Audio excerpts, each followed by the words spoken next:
સાવરકુંડલા ખાતે લોકસભાની ચૂંટણીને લઈને અમરેલીના પ્રભારી ભૂપેન્દ્રસિંહજી ચુડાસમા દ્વારા બેઠકનું આયોજન કરવામાં આવેલું હતું।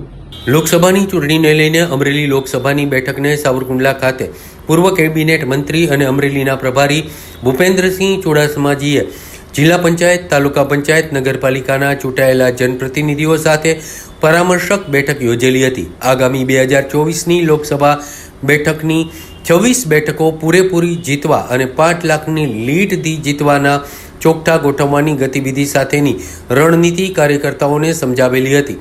અમરેલીના પૂર્વ પ્રભારી અને મંત્રી હકુભા જાડેજા, ધારાસભ્ય મહેશ કસવાળા, જિલ્લા ભાજપના પ્રમુખ રાજેશ કાબરિયા સહિતના જિલ્લા ભાજપના હોદ્દેદારોની સવિશેષ ઉપસ્થિતિ વચ્ચે લોકસભા અમરેલી બેઠક પર ઉમેદવારોના ભાજપ કોંગ્રેસના નામ જાહેર ના થાય છતાં પણ ભાજપ દ્વારા તડામાર તૈયારીને આખરી ઓપ ચૂંટણી પહેલાં જ આપી દેવામાં આવેલો છે અને રોડમેપ તૈયાર કરી નાખવામાં આવેલો છે, જે અંગે પ્રભારી ભૂપેન્દ્રસિંહ ચુડાસમા દ્વારા અમરેલી લોકસભાની 7 વિધાનસભા બેઠકો પર કાર્યકર્તાઓ સાથે સંવાદ સાધીને ચૂંટણીની પૂર્વ તૈયારીઓ પ્રારંભિત કરી દીધેલી છે।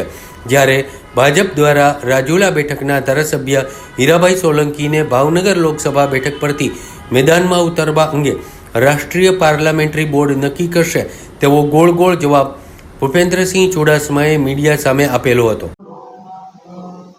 ભારતીય જનતા પાર્ટીએ આગામી લોકસભાની ચૂંટણીને ધ્યાનમાં રાખીને સંગઠનમાં વ્યવસ્થામાં અનુકૂળતા રહે અને વ્યવસ્થાના ભાગરૂપે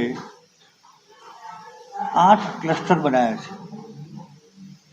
દરેક ક્લસ્ટરમાં 3 લોકસભાનો સમાવેશ થાય છે। એના ભાગરૂપે હું ભાવનગર, અમરેલી અને જુનાગઢ 3 લોકસભા ક્લસ્ટરનો પ્રભારી છું। આ અગાઉ મેં 3 લોકસભા વિસ્તારના મુખ્ય આગેવાન કાર્યકર્તાઓ સાથે 2 રાઉન્ડમાં મિટિંગ કરી છે। આ મારો 3જો રાઉન્ડ છે। 3જા રાઉન્ડમાં પ્રત્યક્ષ વિધાનસભા દીઠ આ મારો પ્રવાસ છે। મારી સાથે આ અમરેલી લોકસભામાં લોકસભા પ્રભારી ભાઈ હકુભા જાડેજા અને સંયોજક ભાઈ પુનાભાઈ ગજેરા છે। આજે અત્યારે અમે સાવરકુંડલામાં છીએ।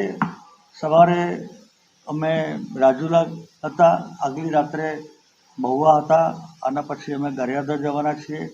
આવતીકાલે બાકીની 3 વિધાનસભાની બેઠકો લેવાના છીએ।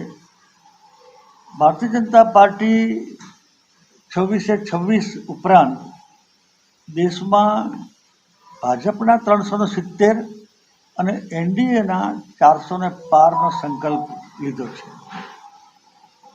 નરેન્દ્રભાઈના કામ, એનો પ્રભાવ, દેશની પ્રજા આજે આ બધાથી પ્રભાવિત થઈને નરેન્દ્રભાઈ બોલે છે અબકી બાર, તો સભામાં પ્રજા બોલે છે 405।